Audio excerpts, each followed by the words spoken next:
We're responding to your questions today on communication, confidence, and control. This is Coaching for Leaders, episode 587.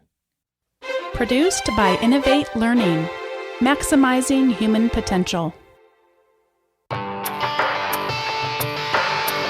Greetings to you from Orange County, California. This is Coaching for Leaders, and I'm your host, Dave Stachowiak. Leaders aren't born, they're made. And this weekly show helps you discover leadership wisdom through insightful conversations.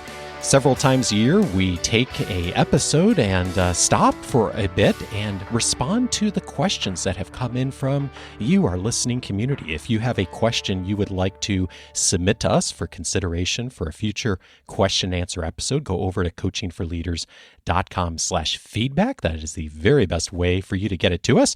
And I'm glad to be joined, as I almost always am on the question and answer episodes, by my best friend in the world, Bonni Stachowiak. Hello, Bonni. Hey, Dave, two funny things. One is you sounded like you were saying you almost always enjoy me being here. And second, I know we don't often share behind the scenes moments in these podcasting adventures that we do, but I just got a new pair of progressive glasses. I mean, I've been wearing progressive glasses for a long time, but this is a new prescription. And I'm just glad we're not a video podcast today, because literally the angle, I feel like I have to hold my head in order to both have my mouth close enough to the microphone so that you get the sufficient sound volume that you, Dave, need from me, while also actually being able to read the words is an interesting challenge that makes me glad that this is an audio-only podcast. There are so many things that are easier with audio only, and you and I have both been down this journey in the recent years on progressive lenses. I just got mine a few weeks ago because I hit that magic age where all of a sudden you can't see things in front of you when you're reading, and whoa, that was quite a week. Yes, and they're amazing, though. Don't please anyone listening. Oh, yeah. Oh wow. I mean, I think back to changing my glasses 37,000 times a day. And please don't misunderstand us. High recommendation. But it just takes a little while to get adjusted. And speaking of getting adjusted, we have some people who have questions that they would like some guidance on their own adjustments. How is that for a transition? It's friend? A beautiful transition to the first question from Margaret. Margaret writes in and says, I'm looking for some materials to use in an exercise with my team, a total of 5 of us, on communication styles. We all have very different styles, and I would like to be able to do an activity with them that identifies their style and how the different styles impact their interactions with each other. I know I've been part of activities like this in the past, but I have no idea the source of the materials that were used. I could develop the materials if I had to, but something ready-made would be awesome. I'm not looking for anything overly complex, especially for this first round. Bonni, I know you and your team have actually been doing a lot of this recently, so I'll let you start with this one.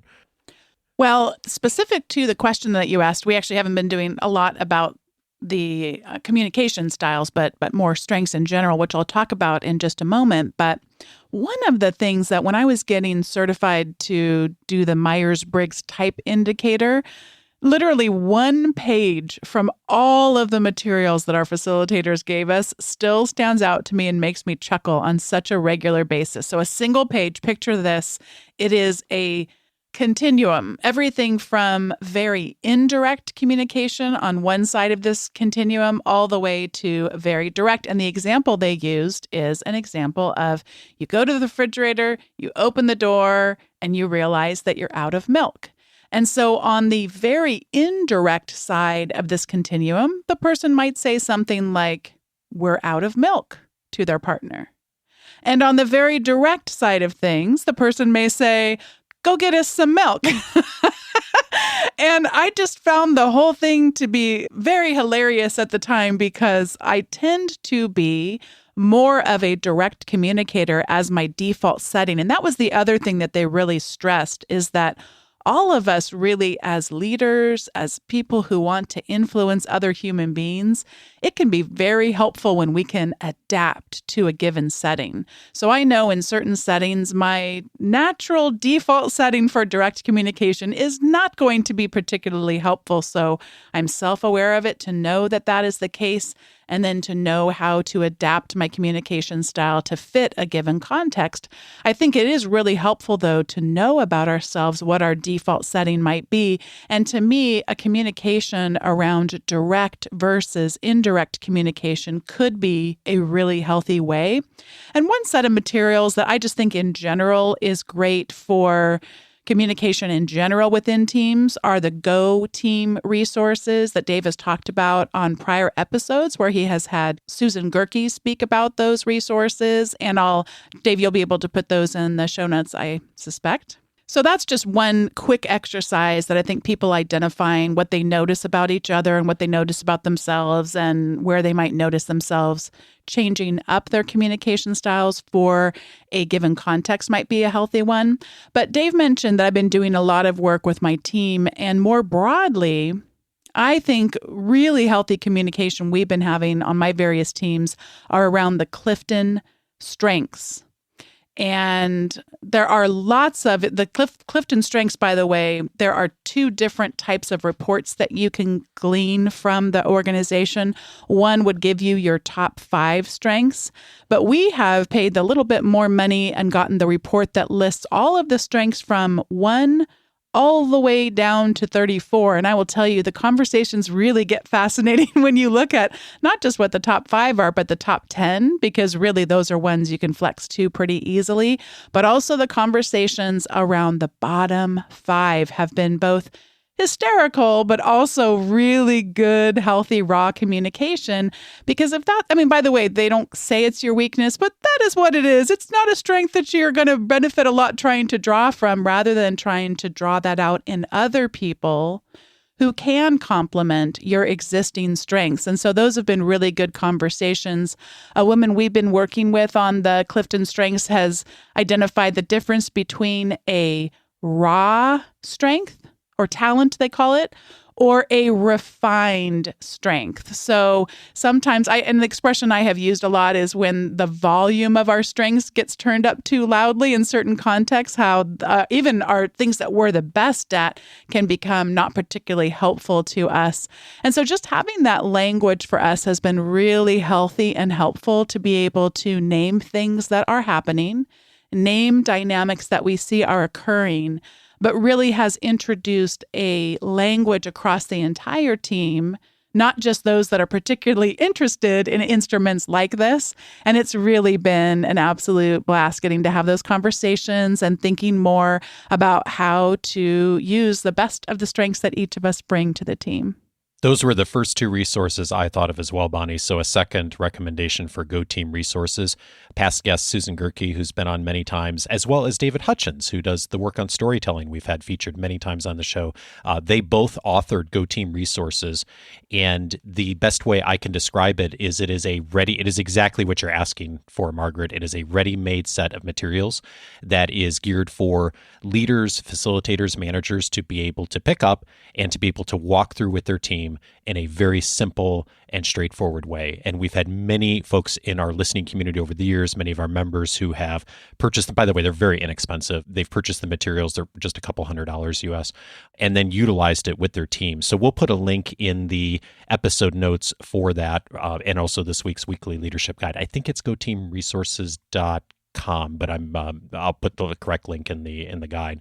And then certainly a ditto on StrengthsFinder. We've had Lisa Cummings on the show many times over the years, so I'll mention her at the end in some of at least one of the past episodes we've done on StrengthsFinder. And the thing that I think that is really wonderful about StrengthsFinder, in addition to what Bonni mentioned, is that one, it's very inexpensive, but also it is very accessible in the language, because it's not a right or wrong. It's just what are your top talents, and everyone has a list. Everyone's is unique, but it also gives you the language. I think the most powerful thing about StrengthsFinder is it gives you everyday language to be able to talk about what comes naturally to you and what doesn't, and to recognize that in others in the organization. And I think that kind of language is what leads to then the raw conversations that Bonni mentioned, of being able to get to the heart of things that you might get to as a team in 12 or 18 months without it.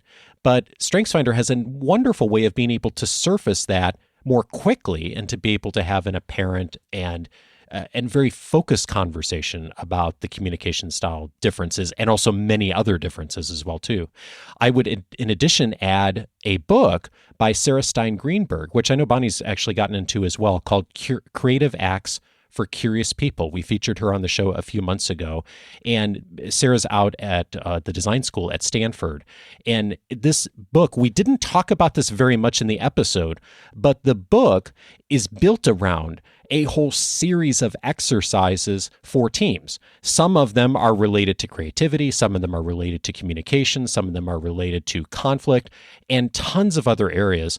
It's one of the best books I've seen, just with a comprehensive set of resources, activities for team. Again, the kind of thing that you can pick up and you will absolutely find a exercise or two or three that may be appropriate for the next staff meeting or offsite or whatever event you're doing, where you're starting to surface a conversation like this. So I think that, in addition to listening to that episode, I think that book would be a wonderful starting point to be able to begin to start focusing on the communication styles you're asking about. So I hope that's helpful to you, Margaret. Let us know what you decide to do, and we'll have links to all of that here in the episode notes as well. So that takes us to our next question from Jeff. Jeff left this audio question for us. Hi, Dave. This is Jeff from Maryland. I've been a new leader in my company, took on a leadership commitment there about 9 months ago. I've really been enjoying listening to your podcast over the last few months. And one of the associates on my team that I lead, I've identified as someone that could use some help by being more confident. And I was wondering if you had any tips as to how to help someone with a confidence issue or to help someone improve in terms of confidence. Again, I really enjoyed listening to your podcast, and thank you very much. Thanks so much for your question, Jeff. There are two things I want to start out just chatting about before I address your specific question, and that is that you didn't mention any specifics about this individual, but the first two things that popped into my head when I read it are there any gender or cultural differences that this individual may possess that are different from your own identity, Jeff? Because there's a lot of research. For example, I'm more familiar with research around women and how if women show up with the same level and types of confidence that some men do, that would seem like a good thing. Like, look, we can learn from the confidence that some men possess. And then if we had that in our lives, and in actuality, if we try to copy other people's approaches, a lot of the research, by the way, comes out of around negotiating. And it isn't always going to work if we just try to copy someone else's approach and style if it doesn't fit our own both comfort levels, but also others' perceptions of us based often on gender and cultural differences. So that was the first thing that came to my mind, because you wouldn't want to just assume that what has worked for you in your career around confidence levels is necessarily always going to translate well to others. That being said, Jeff, I'm definitely on board with the ways in which just confidence in general, since I don't have a lot of specifics, I had lots of thoughts about this, lots of questions for you. I wish I got a chance to ask you, but definitely I think that if we're exhibiting terribly low confidence, that being able to change that could actually really transform not just someone's career, but actually their life in a lot of ways. So please don't misunderstand me. I don't know this situation, but in general, all of us with appropriate levels of confidence matched to what it is that we're trying to accomplish is oftentimes going to turn out to be a good thing. When it comes to confidence, one of the things I have found helpful is to think about behaviors. Is it possible, for example, to behave our way into exhibiting greater confidence or perhaps even actually having greater confidence? So there would be examples where I will try often not to overly apologize for things. This came up a lot. The first 10 years of my career was in the computer training industry. And so it would come up where something's not working with the technology. So do we really need to apologize 5, 6, 7 times over and over again while we're attempting to troubleshoot whatever the problem is? Or Could we, instead of having a lot of focus on the apology, just give ourselves a moment, allow for some silence to take those deep breaths and try to figure out what on earth is going on here, fix whatever the issue is, or perhaps even just adjust things a little bit to redirect people's attention to something else that will be a productive use of everyone's time versus having to hear a lot of apologies. So sometimes the behaving our way toward seeming like a more confident person, I might by my very nature want to apologize for something, but I have sort of trained myself over time. You know what? Another thing that's come up a lot with a number of times that we're all having meetings or perhaps giving presentations via web conference. This is kind of a funny one, but there's a joke, a meme that's gone around a lot that if a tree falls in the forest and I don't announce in advance that I'm sharing my screen on Zoom, can anyone actually see it? So the idea, I've tried to maybe don't tell someone every single time that you're going to share your screen. Maybe just do it. And I realize for some people, since in that particular example I just gave, it oftentimes will take over people's screens and if they're not used to that. But I really think most of the time we're just in this habit of talking about stuff that doesn't really matter to fill the space, when sometimes silence would be a breath of fresh air and we don't have to announce whatever technical issues we are or not having quite as verbosely as we might otherwise. One last little bit of advice I would like to share, in addition to considering whether or not there are gender or cultural differences and considering whether or not we might have small ways we can behave our ways into seeming or perhaps even being more confident, has to do with language. One bit of language that I really like is the word becoming. Rather than saying, I'm not good at whatever it is, I'm not a good writer, I'm not good with technology, I'm not a good teacher, I'm not a good presenter, rather than saying those things, it may be an area where you really have identified weaknesses for yourself, or you have an aim to try to grow your skills in a particular area. A more confident way of expressing a deficiency would be, I am working on becoming better at presenting. I am working on becoming more effective as a teacher. I am working on becoming more adept at using technology in this context. And what I love about that is I actually think as a leader, having an orientation toward always working on becoming better at the things that are most essential to me is really good language to have. So even if I think I may be pretty adept at something, for me personally, if that's a big part of my job, my role, I'm always sort of fascinated about what's that next level? What's the next thing? How can I continue to grow these existing strengths that I have such that I could become even more effective? So I think as a leader, what a helpful set of language to introduce to people if we're all working on becoming. It's so funny you brought up that language around becoming, Bonni, because I don't think you know this, but the 90-day commitments we do in the academy, we frame them around taking on a new identity. And the language is, who am I becoming? Because it is a process, as you just mentioned.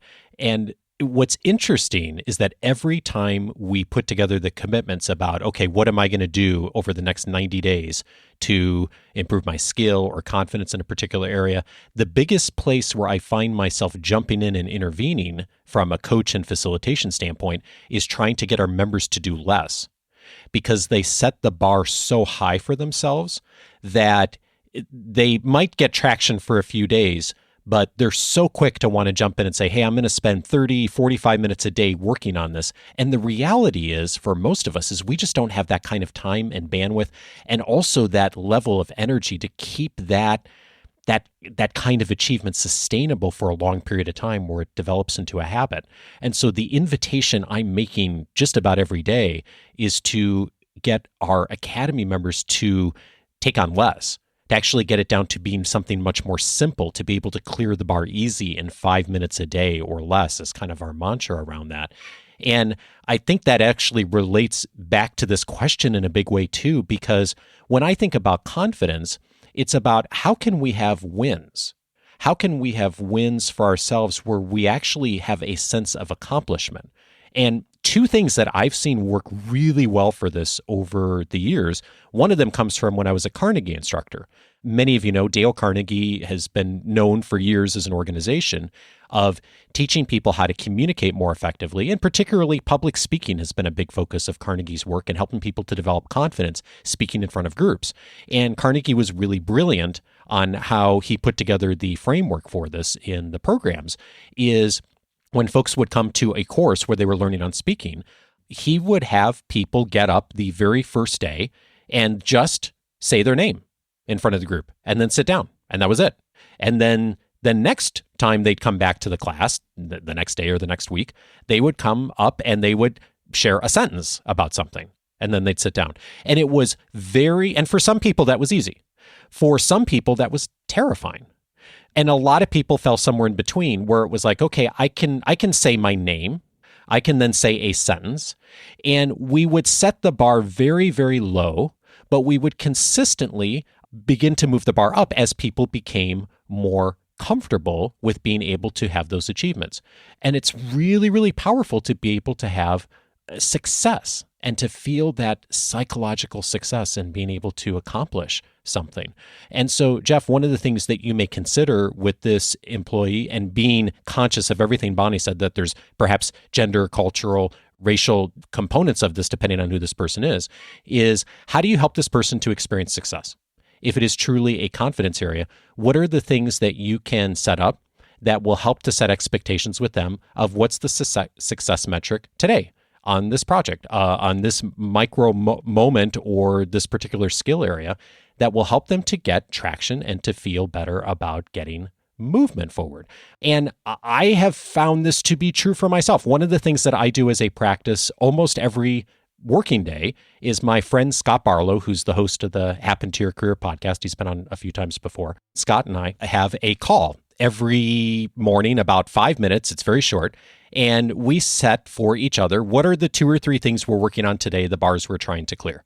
And we have discovered over the years we've been doing it now that whenever either of us sets either more than 3 things or makes the things too big, the other person will jump in and say, really?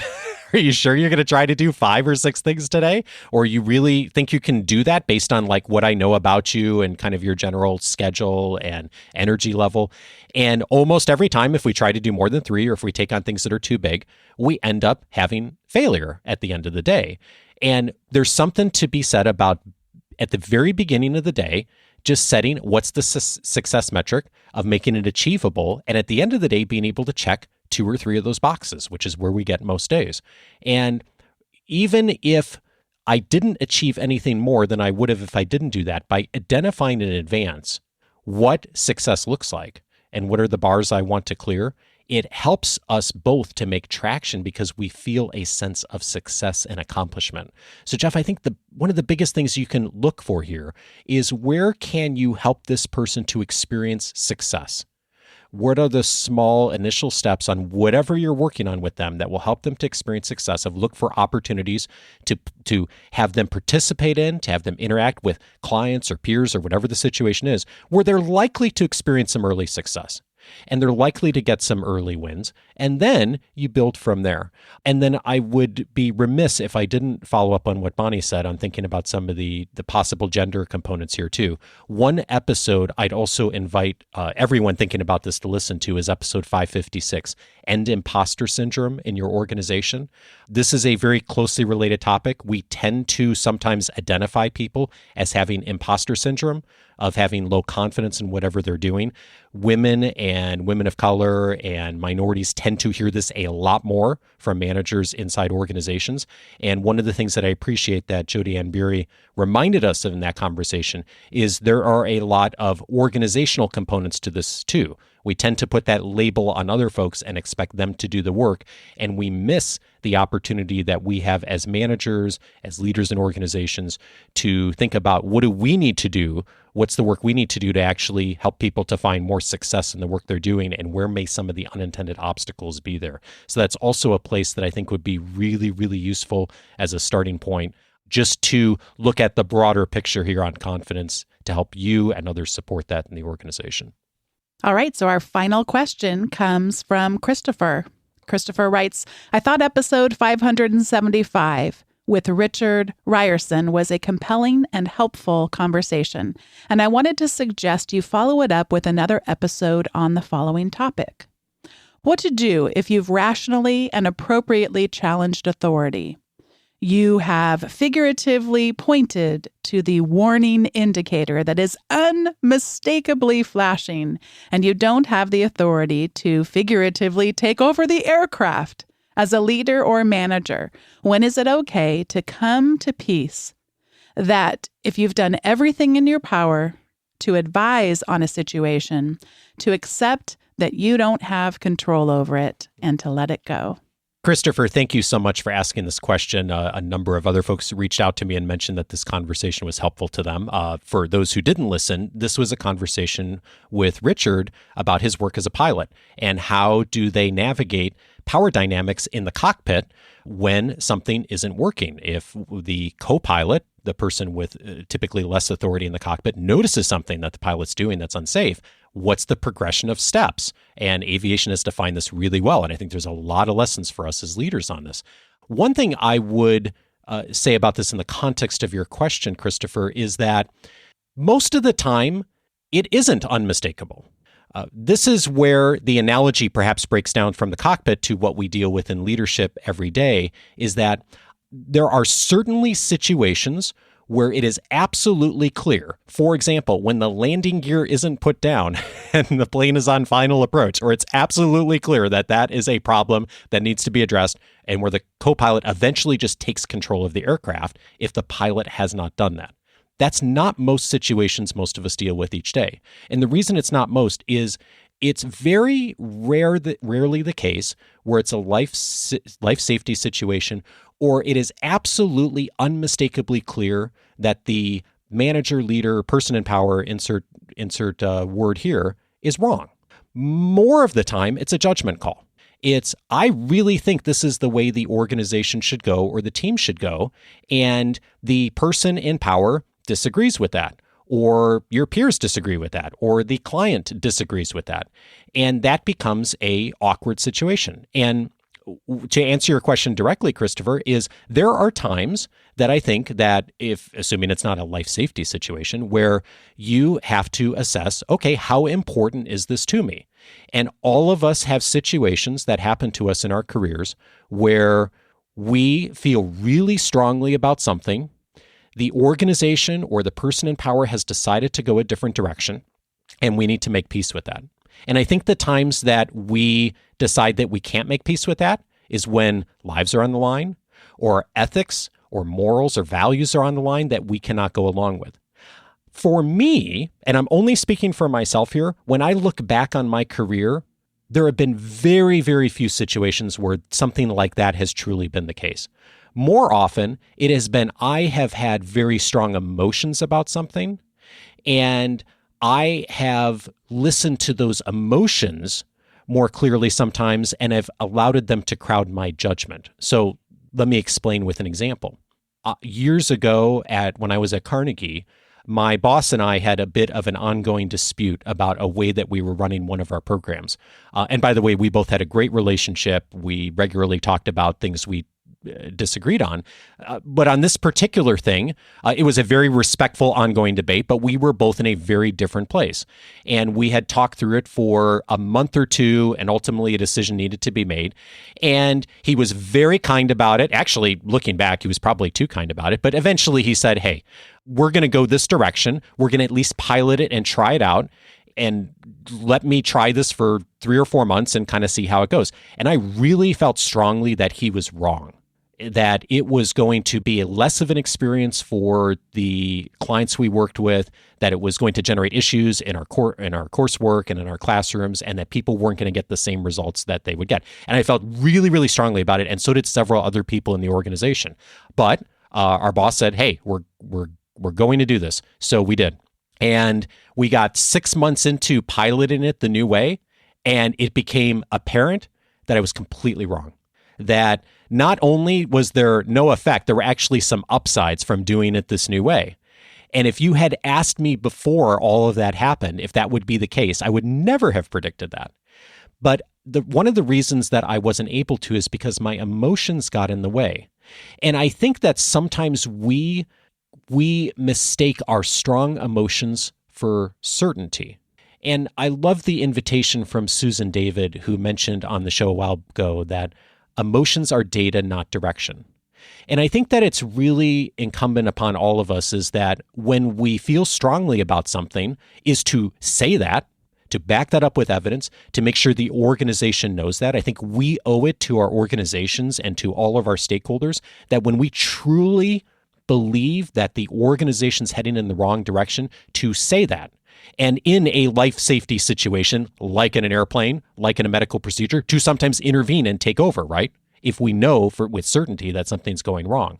But at the very least, in most of the other situations, is to express that opinion, to back it up with evidence, to use examples, and to do that with the intention of I am arguing this case because I truly believe that the organization's going down a wrong direction to serve people well. And also, at the same time, to be able to go outside of yourself and to recognize that I could be wrong, that my emotions could be getting in the way, and I may be wrong on this. And so, Christopher, I think that that's the place I'd start is, are you able to live with the ethics, the morals, the situation at hand? If you're not, then maybe that's the time you decide you can no longer be associated with that organization. But again, I think those times are few and far between. On the other times, have you said what you needed to say? Are you willing to live with it? And where might you be wrong? And I think if you go through that exercise for yourself, I think that helps you to get to a place where you can move forward and continue to do the important work. Dave really identified such an important distinguish to be making in our minds, wanting to think about, do I have a fiduciary responsibility? Is a part of my job a responsibility for, if it's a publicly traded organization, then you actually have to sign off on the financials. To the best of my knowledge, these are accurate financials. Is there anything, Dave mentioned, ethically? Am I ethically bound to report whatever this is to beyond whatever the person I'm trying to influence here is? And if the answer is no, I have found very much resonating with what Dave said. Have I said what I needed to say? And especially depending on the person, have I provided sufficient levels of evidence to attempt to separate or support what I'm trying to say, but separate it from it being about me and my preferences to, no, look at this thing. The engine light is clearly indicating, or the indicator light, like you said, Christopher, is clearly on this one. And then from there, I do just find it very freeing to have a fairly healthy level of detachment. And when I was using that word detachment, it's come up in my own mind, but it came up in a book that I had read about dignity by Donna Hicks as a very helpful way of really protecting ourselves and allowing ourselves actually to have greater influence because we don't have our emotions so wrapped around it. Part of that emotion thing is our pride, trying to protect our pride and trying to look at things as if there are right answers and wrong answers, when in the vast majority of cases, as Dave said, there are multiple avenues that could be taken. And you've said your piece, and so the person's decided to go a different way, and then I just find it helpful for me then to focus my energy, to focus my strengths on places where I actually can make a difference. And in a recent session, actually, I think it might have even ironically, Dave, been a podcast interview I was conducting. This is getting very meta here. But when I used that word detachment, someone told me they thought what I was really describing was actually boundaries. Setting up good boundaries for oneself. And I've really liked that word better for this kind of feeling that I've often found, especially during the pandemic and some of the things that so many of us have found ourselves in. We said our piece, the direction we think things should go, and then people choose to go a different direction, having good boundaries then around that. I want to mention one other book I just finished reading. It's called Emergent Strategy, Shaping Change, Changing Worlds, by Adrienne Marie Brown. And one of the many, many good things that came out of this book about change is the phrase, small is all. And it's this whole idea that it can seem like what we are doing is making absolutely no difference in the world. But what it's all about is kind of working in solidarity with other people and doing the small things that together add up to be absolutely transformational. So I would just encourage you that way, Christopher, that if you can express yourself as Dave has suggested, try to make your case, provide the evidence, and it doesn't go your way, take that redirected energy then. What are the small things that you could do that are in alignment with your values and how you think things should be done? And focus those seemingly little efforts that can add up to create magnificent change in other people's lives and throughout the organization. So thanks so much for your message and for posing such an important question.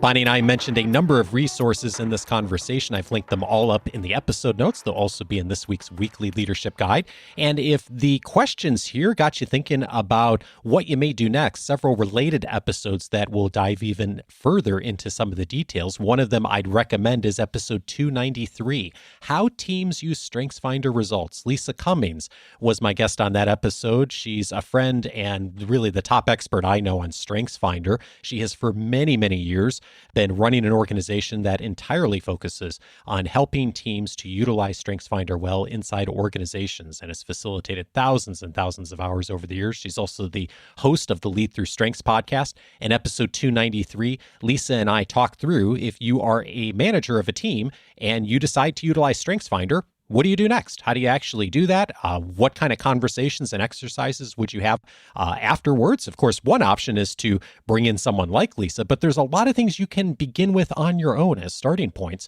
Episode 293 walks you through step-by-step exactly how to get started with a tool like StrengthsFinder. Also recommended is episode 377, How to Lead an Offsite with Tom Henschel. Margaret asked us about more resources on team communication styles. We looked at that from a bigger picture lens in episode 377. If you're running an offsite, an all-day meeting with your team, maybe it's virtual, maybe it is in person now, but regardless of where it is and the purpose of that event, many organizations regularly have events like offsites in order to come together as a team and to achieve some objective. Tom and I talked in detail about how to actually go about that process, how to think about purpose, what are some of the tools and resources he uses as a talented facilitator, in addition to being a coach, of coming in and doing offsites for teams and some of the best practices for that. Episode 377. Also recommended episode 556, End Imposter Syndrome in Your Organization. Jody Ann Bury was my guest on that episode. Jeff asked us about confidence, and whenever I think about confidence, I always think back to this episode about imposter syndrome. Oftentimes we use that label, but we don't think about some of the broader implications of it. Episode 556 is a good listen if you find that imposter syndrome or lack of confidence is showing up for someone in your organization or you're identifying that. I think that would be a very helpful starting point. Also, episode 569, The Way to Make Struggles More Productive with Sarah Stein Greenberg. She is the author of the excellent book, Creative Acts for Curious People. Tons of great resources and exercises in there for teams. We talked about one aspect of it on episode 569. And then finally, the question that Christopher asked was inspired by episode 575, Make It Easier to Challenge Authority. Richard Ryerson was my guest on that episode. He's the first officer on a Boeing 777, and he talked through in that conversation, how does challenging authority work in the cockpit when pilots run into that? Many implications for the rest of us as leaders on how we might utilize some of those same skills and expectations in framing conversation around power dynamics in our organizations. All of those episodes you can find on the coachingforleaders.com website. I'm inviting you to take a moment now to set up your free membership if you haven't before. There's a ton of resources inside free membership. It'll give you access to a whole bunch that you can utilize between episodes and to utilize in the archive of all the episodes we've aired since 2011. And one of the many resources is a series of free courses that are on the website and available for you. We mentioned the work of Susan Gerke earlier earlier in this conversation and the Go Teams resources module. We interviewed Susan a while back for about an hour and did a Q&A with some of the members in our community on how to create team guidelines. We've had an episode on that in the past with her too, but we did a video interview with her as well. That is one of the free courses inside of free membership. When you set up your free membership, just go ahead and click on courses inside of the panel. You will see that course on creating team guidelines, plus several others that will get you started on going deeper on some specific areas that will help you to get traction in your own leadership development. All of that you can find inside the free membership, coachingforleaders.com, in order to get there. And I look forward to seeing you back for our next episode. Have a great day.